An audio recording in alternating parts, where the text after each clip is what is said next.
When down in it, it is very narrow. In the island Blue Dolphins, Piranha gathered water from a spring that was near the ravine and got roots from the ravine.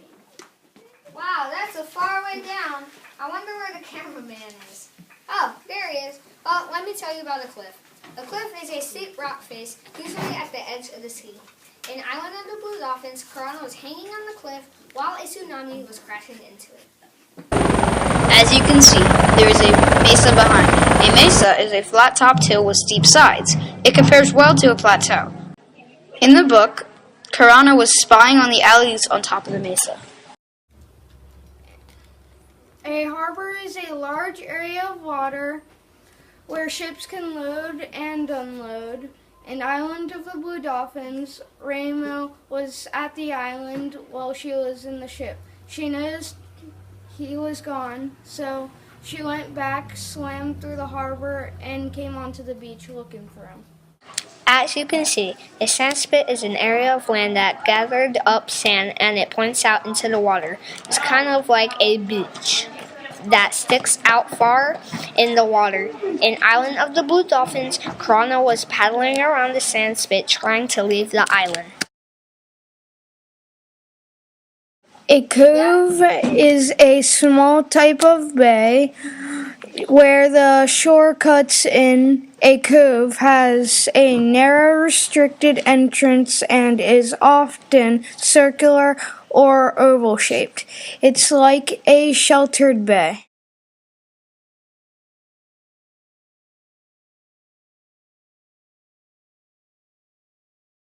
The yucca plant is a tree. The roots are used for medicine. The yucca is sometimes put on the skin for soreness, baldness, dandruff, and more. When used in foods, it is fried like potatoes. Some of the side effects from yucca are bitter taste, nausea, and vomiting. As you can see, there is a large bush behind me. This bush is called a toyon bush. It has bright flowers and poisonous berries. It has a catch though. If you strip the twigs and rub the juices on a cut, they will help it heal. In the book, Piranha uses the twig to help heal Rontu when he is hurt. Kelp is a fast-growing seaweed that grows in huge underwater forests. It mainly grows in the Pacific Ocean where it can grow up to a foot a day. In the book, when the Aleuts came and killed the otters, they threw off the ecology balance, because the otters eat urchins which eat the kelp. But when the Aleuts killed the otters, there were too many urchins. Piranha also uses the kelp to tie whale bones together for the fence. Today, kelp has many uses. Besides feeding fish, kelp is often found in ice cream, dressing, and lotions as a thickener. San Nicolas Island is a small island. The island is to the west of California. The island is controlled by the United States Navy. They use it for weapon testing and training. In Island of the Blue Dolphins, Piranha had to survive on the island alone for 18 years. Today we'll be presenting the map we drew of San Nicolas Island. Let's start on the western side, where the sand spit is.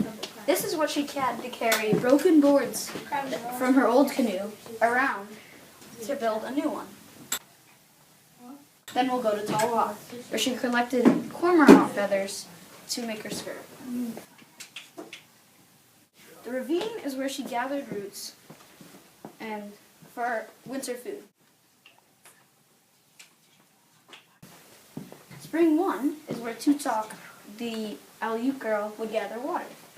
And Piranha's second home is where she went and built a home when her leg was swollen and she could not walk.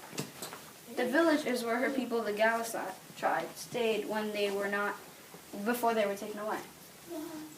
The mesa is where Piranha and her sister Iwape spied on the Aleuts while they were staying there to hunt. The Aleut camp is where the Aleuts stayed before they were hunting. Spring 2 was where Piranha would normally gather water because it was closer to her regular house. Her house is something she built as a main shelter during the winter. The cove is where the Aleuts hunted the otters for their pelts. Thank you for watching.